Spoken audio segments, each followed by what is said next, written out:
It's John the Osteopath here. Just want to talk to you today about more core work. Okay, now some of you will remember a little while ago I brought in an exercise. It's not my own, of course, it's just one I've developed, where you've got a band attached to a door, as I've got here, and you're punching. But what you're doing is you're using your core to help you punch. Now, a lot of people, they hit just with their arms. But what you really want to try and do is hit with your core and with your glutes in particular, so you twist everything and drive through.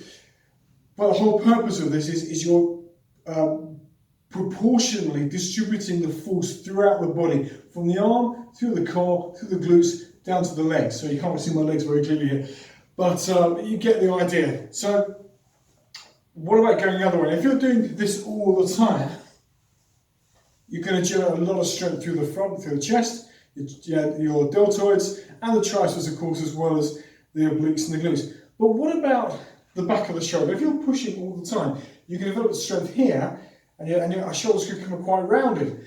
What you want to work on also is the back. Now, I did show a little development of an exercise where you're simply pulling and stepping back and rowing, which is great, but we're not really utilising the rotational forces of the body. Again, particularly the obliques, so these muscles on the side of your hips. And these muscles are really, really important. If you play any sport, to get good at sport, you need these here, because for when you're running, you're twisting and turning, and the obliques are assisting the drive through the spine into the pelvis, okay?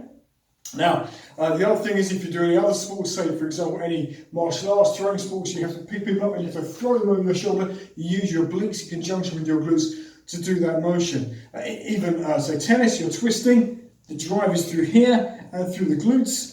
Same again, everything is through the obliques and the glute muscles. That's what I'm trying to say, if you haven't got the message already. So how can we do the same thing with the band? Anyway, let's get a band, grab it like so. Now there's two ways to do this. If you've got a band you're finding is irritating your elbow joints, you can just wrap the band around the elbow like so, okay, and then just grip it loosely through here. You want to stand so that your feet, the front foot is slightly forward, pointing in that direction, and the back foot is slightly twisted the other way, but you're going to need to be able to twist, okay? So when you do this, I'm sorry you can't see this very clearly, but you're going to twist with your feet, and you're going to point your foot that way. So you've got this twisting action, okay? So as you can see here, just got to twist, and it's going through here. But you're going to use, of course, the back of the arm, and you're going to pull at the same time.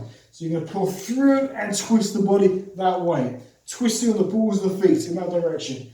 Now, if you would say boxing, you would have what we call I've forgotten the word, a hook, like that, okay? So the temptation here is to really drive through with the arm, but don't do that. You drive through the waist into here, okay? It's not that, it's that, okay? Under load from this band, okay? So let's run through that again. So you turn the right foot forward first, or we'll be slightly in a bit. Back foot is pointing at you now, okay? Keep the core nice and braced, stomach tight, glutes braced, and you're going to rotate and pivot on the hips.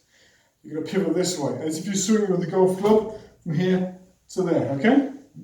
Drive through. As you do so, really squeeze the abs and then pull through with the arm, contracting the delta on the back there. Like I said, you don't have to do it this way. You can do it with just a regular grip, probably better for you. And you simply pull your rowing back and round. Row back and round. But thinking about this hand, the lead hand, as if you're punching.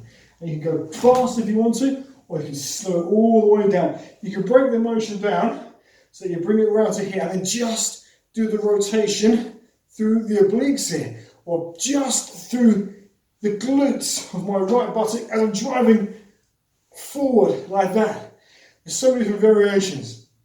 Or ideally put them all together, one's good, strong motion. When I do it myself, I'll do a few repetitions, the whole movement, and then what I'll do is I'm going to break it down and I'll do a few, like I said before, a few just rotation through here to really build up tension in these oblique muscles, and then I might just use the hips on their own as well, and then finally put it all together at the end again. So I'm really feeling it, working hard. But most important, when you do this exercise, do pivot on the balls of your feet, okay? Don't twist. your knees, because you want to protect your knees. There's no point in injuring yourself when you're trying to improve your performance. And most importantly, this isn't just about improving performance, it's working on muscle imbalances in the back of the body, keeping these rhomboids at the back here, the latissimus dorsi, lower trapezius in particular, and of course the famous rear deltoids that no one ever trains, keeping these strong to protect your body from injury. Anyway, hope you enjoyed the video. See you in the next one. Take care. Goodbye.